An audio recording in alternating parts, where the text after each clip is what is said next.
Tara, mga kababayan, ang mga proyekto ni PBBM ay hindi lang natin pag-uusapan, kundi ito ay ating pupuntahan.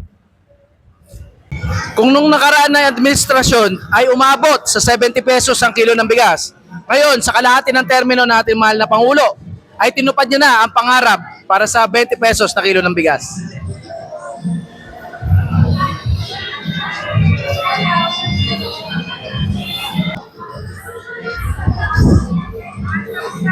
Nanay, good morning po.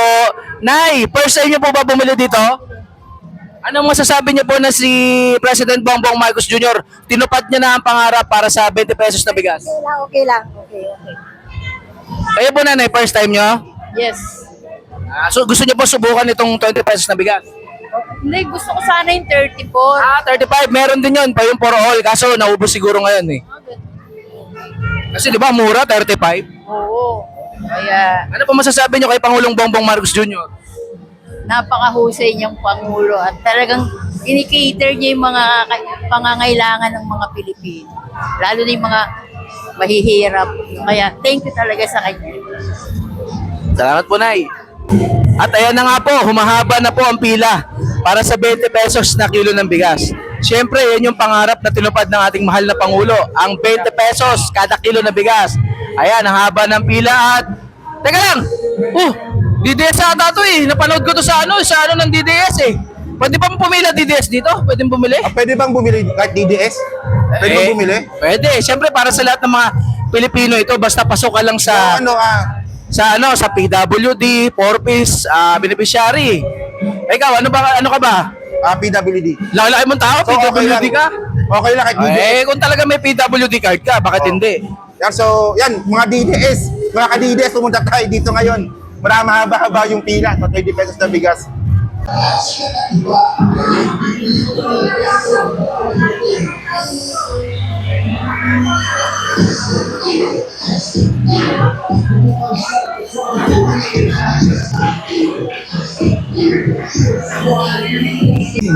Tatay, magandang araw po.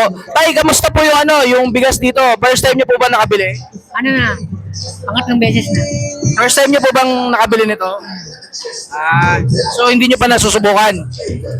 Ito na, pangalawa na. Pangalawa na. So kamusta po yung bigas? Nakakain ba? Okay naman. May mga nagsasabi kasi hindi raw nakakain eh. Eh, masarap naman. Parating ubos eh. Sarap. Sige po, salamat po. At syempre, hindi lang yung 20 pesos na bigas ang meron tayo na galing sa ating pamahalaan, kundi bumaba na rin ang presyo ng mga bigas dito sa merkado. Ayan, tingnan nyo. Meron na tayo mga 40, may 38 pa nga. 43, 42, 45, 46, 50. Napakagandang klase na. Nagtaas lang naman noon ang bigas simula nang mapirmahan ng dating administrasyon ang RTL, ang Rice Tarification Law. Pero under this admin, re-repasuhin na yan. Kaya mas makakaasa kayo na mas mapababa pa ang presyo ng mga bigas. Mababa na nga Diba? Dati umabot yan ng 70 plus, 80 plus, meron pa nga diba? So magtiwala lang po kayo dahil sa pamamahala ni Pangulong Bongbong Marcos Jr., hindi puro salita, kundi puro gawa. At sinasabi rin nila na weak leader daw ang ating Pangulo, ang dami-daming na-raid ng mga warehouse, yung mga rice smugglers. Kaya talagang kaya, posibleng pababain ang presyo ng bigas. Kinakailangan lang ang tamang enforcement. At yun ang ginagawa ng ating mahal na Pangulo. Siya ay may kamay na bakal pagdating sa pagpapatupad nito, hindi lang siya nagkakaroon ng impresyon na may kamay na bakal dahil hindi niya nilalabanan yung mga paninira sa kanya. Ayan napakamumura talaga ng mga bigas. 50, sobrang gandang klase na. 46, 45, 42, 43, 40, 66. Uy, ano yan? Ano ginagawa mo? Nagmahal na rin yung bigas, sabi ni Bongo, tsaka ni mga DDS. DDS ako Ba't nilalagyan mo ng 38 lang yan? Nagmahal na rin yung presyo ng bigas Nagmahal na daw. Ikaw talaga, yan talagang ginagawa nyo Puro paninira kayo Tatay Digong, kahit anong sabihin nyo, Tatay Digong pa rin. Ay nako. Alam nyo ba mga kababayan na ang isa sa pinakamalaking proyekto ng Build Better More ni PBBM ay nandito sa probinsya ng Bulacan? May mga nagsasabi na wala daw proyekto ang ating mahal na Pangulo. ano ang tawag nyo sa rehabilitasyon ng San Juanico Bridge? Ang tulay na magkokonekta sa Cavite at Bataan. Ang tulay na magkokonekta sa Guimaras at Iloilo. At nasa aking likuran, ang bahagi ng elevated PNR na sa susunod na taon, 2026, ay mapapakinabangan na ng ating mga kababayan dito sa Malolos, Bulacan. Dahil hanggang Tutuban, ang dating 2 oras na biyahe ay magiging 35 minutes na lang. Ate, sa susunod na taon, 2026, ay magbubukas na po itong PNR Malolos hanggang Tutuban. Ano po nakikita nyong magandang benepisyo para sa inyong mga taga-Bulacan sa napipintong pagbubukas nitong PNR? Maayos po na biyahe po sa mga nagtatrabaho po sa Maynila. Saka po iwas traffic din po. Para po mas nakakarating po ng maaga sa pinapasokan po nila sa Maynila, yung mga taong taga Malolos po. Malaking tulong po to sa mga taga Malolos. Yan po. Maraming salamat po kay Presidente BBM para po sa mga taga Malolos po na mas mapapabilis po yung biyahe po nila pa Maynila para po sa mga trabaho po nila. Yan lang po. Noong 2019, sinimulan iplanuhin ng nakaraang administrasyon ang elevated PNR na ito. Pero taong 2023, sa panahon ng termino ni PBBM, ay nagsimula ang construction nito.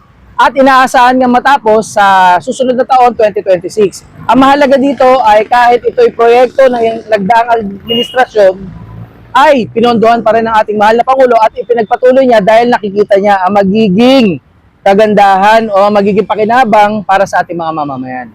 Dahil alinsunod naman sa kanyang pagnanais na magkaroon ng mga infrastruktura, napapasok sa kanyang standard na build better more. Kaya mga dating pinlano ay talagang kanyang sinimulan at tatapusin hanggang sa kanyang katapusan, sa kanyang termino. Isipin nyo na lang ang magiging kapakinabangan ng Build Better More project ni PBBM na ito.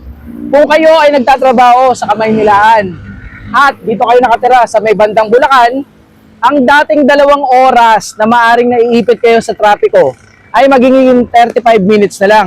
Imagine niyo papunta pabalik, 35 minutes. Yan ay 1 oras lang mahigit. Eh dati 4 na oras kayo magta-travel. Sa laki ng oras na matitipid ninyo, eh makakasama nyo na mas maaga ang inyong pamilya. Maabangan nyo pa mga inaabangan yung teleserye, di ba? At mapapanood nyo pa kami sa inyong mga social media. Hello po ate. Next year po magbubukas na po itong elevated PNR na magsisimula dito sa bayan nyo, dito sa Malolos hanggang Tutuban. Mapapaigsi nito ang biyahe ng ating mga kababayan dito na nagtatrabaho sa Maynila nang mula sa dating 2 hours na iipit sila sa traffic. Ngayon ay magiging 35 minutes na lang. Ano pong reaction nyo doon ate? Bali, syempre malaking tulong po yun, sir, kasi ayun nga po, yung mas mapapadali kasi, di ba po, naiipit nga po sa traffic, yung iba nalilate pa sa work, dun dahil dun po, ay mas mapapabilis po. Then, malaking tulong po yun sa mga taga Bulacan po. And then, thank you po kay Mr. BBM po. Dahil sa project na po na marami din po siya natulungan po. So ngayon maganda po talaga na meron na nga ngayon PNR, no? Yes po, sir. So, thank you po. Mas dadalas po ba ang bisita nyo sa Metro Manila ngayon? Yes po, sir. Pag mamamasyal siguro.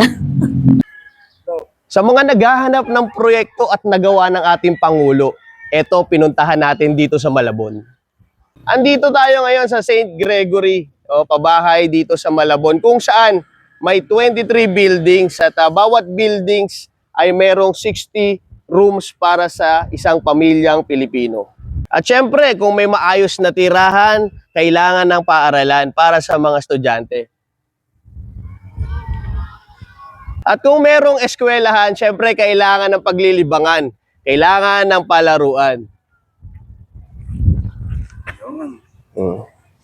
Isang maayos na tirahan, may maayos na tubig, may maayos na kuryente o pailaw.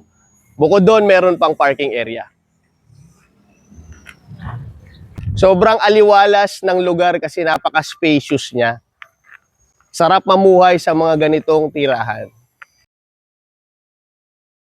Kaya sa mga naghahanap ng mga proyekto at nagawa ng ating Pangulong Bongbong Marcos Jr., abangan nyo lang at marami pa kaming pupuntahan. Pangarap ng Pangulo na mabigyan ng maayos na tirahan ng bawat isang pamilyang Pilipino. Wala namang ginawa yung Pangulo mo eh. Ano bang ginagawa nun? Dami ko na sinabi, wala ka pa rin naiintindihan. Siyempre, DDS ako eh.